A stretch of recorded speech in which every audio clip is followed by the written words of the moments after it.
Today, we are going to talk about real estate investing, and I will go into details because in my past vlogs, I just gave you guys an overview on why you should invest in real estate. Pero ngayon at sa mga susunod na vlogs, I will discuss some of the best strategies and methods in real estate investing. But you know, no strategy is perfect. There are so many things that we should consider. Some methods can really work in other countries, but not here in the Philippines. So for now, what works for me is flipping, and I'm focusing on build and sell. So today we are going to tackle one of the best strategy in real estate investing, the BRRRR method. So shout out to Mike and Chedrick for suggesting this topic.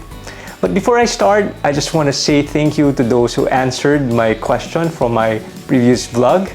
So namili ako ng 10 winners, and you can check out the winners in a separate post. So going back to the BRRRR strategy, this strategy is perfect if you guys are looking to create a large portfolio of rental properties na hindi ka maglalabas ng malaking cash. So the BRRRR is buy, rent, reno or renovate, refinance, and repeat the process. So the first step in BRRRR method is buy.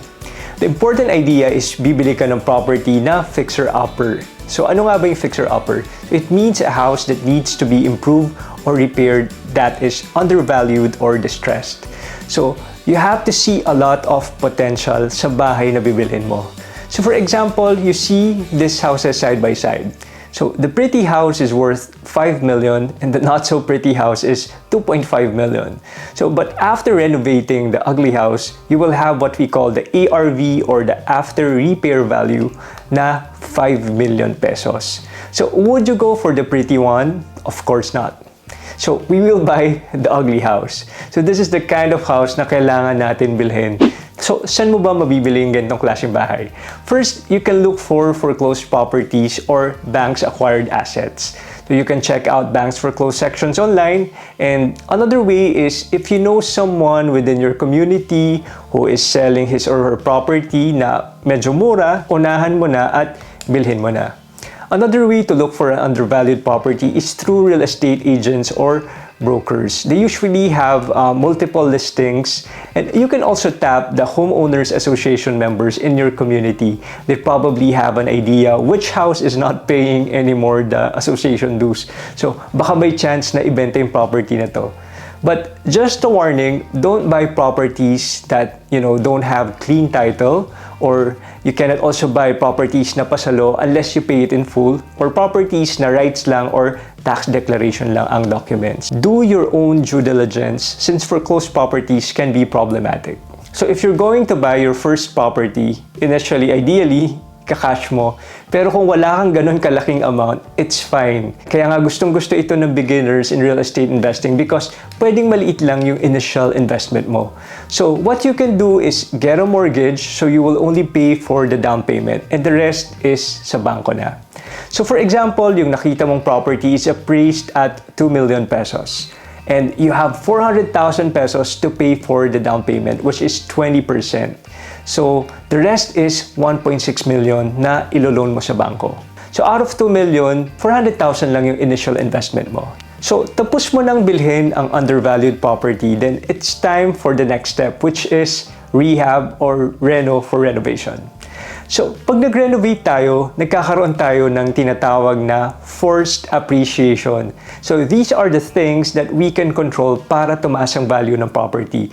Like when we do a simple repainting, or we add another bedroom, or if we convert the attic into a bedroom, or we improve the garden. So here, you really have to set a renovation budget. So you have to keep the cost low, but at the same time, you have to maintain your standard. So you should not compromise your standard because pwedeng mag-backfire sa iyo yan eventually. Let's say your budget for renovation is 300,000 pesos. So that's another expenses. So meron tayong initial investment na 400,000 at renovation expense na 300,000. So ang total investment na natin ay 700,000 pesos. Now, we're ready to rent it out. Na-renovate na siya, gumanda na siya, so magkano ba natin ito ipaparent? So in order for us to generate a positive cash flow, our rent charge should be more than the monthly amortization sa bangko. Assuming our monthly amortization is 10,000, so dapat yung rent natin mas mataas sa 10,000. But of course, we also have to check out the comparables within the neighborhood. So we also have to take into consideration the 1% rule na tinatawag. So the rule of thumb is you have to get the value of the property back in rent per month. So for example, if you purchase a house for 1.6 million, you multiply that number by 1% and that is 16,000 pesos. So that means you'll want to charge at least 16,000 pesos in rent per month to cover your investment. So the next piece is the very important piece. It wouldn't be BRRRR without this one. So this is the part where we will get our cash out, and this part is called refinancing. So you cannot do this too soon. May tinatawag tayong seasoning period, di ba? Parang nagluluto lang. So for some, it's around 6 to 12 months before you can do refinancing, because the value might still be the same since the bank would know kung kailan mo ito binili. So just to recall, remember we bought the property at 2 million. So what the banks will do is appraise again the property. So we have what we call a sweat equity because we did a little bit renovation. Of course, we are expecting a higher appraised value this time dahil gumanda na yung property. Hindi na siya ugly. So, for instance, nag-apply na tayo ng refinancing at ang new appraised value is 3.5 million pesos. And the loan-to-value ratio is, let's say, 80% pa rin. So, 3.5 times 80%. So, the approved loan amount now is 2.8 million. So, yung iba nalilito na akala nila yung makukuha nila from refinancing is ito. Siyempre, you have to pay back the existing mortgage of 1.6 million. So the new approved loan amount is 2.8 million. So kailangan bayaran yung first mortgage na 1.6 million. So 2.8 million less 1.6. The leftover is 1.2 million. So you can ask your lender or bank to cash out the difference or the leftover. So the difference is 1.2 million. So you have 1.2 million that you can cash out. Ang laki, diba?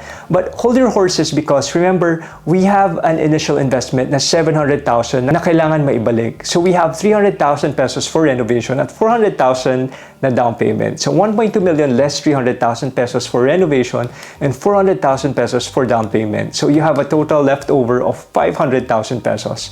So this 500,000 pesos is what you can use for your next project. That is why it's called repeat. So yung 500,000 pesos na natira, pwede mo nang itong ipang-down ulit sa bagong bibilin mong investment.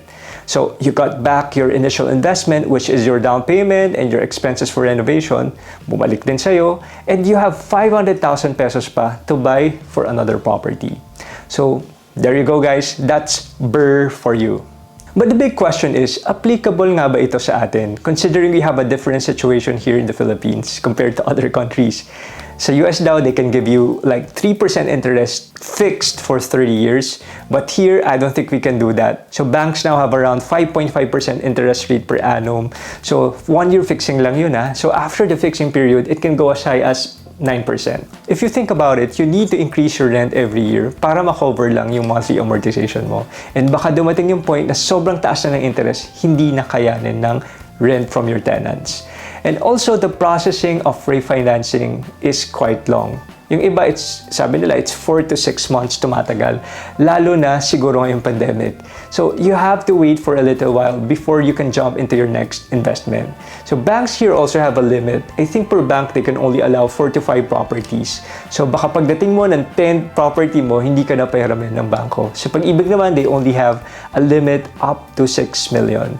So the good thing about here naman sa atin is mapapamura ka naman sa labor pag magre-rehab ka. So makakatipid ka on that part.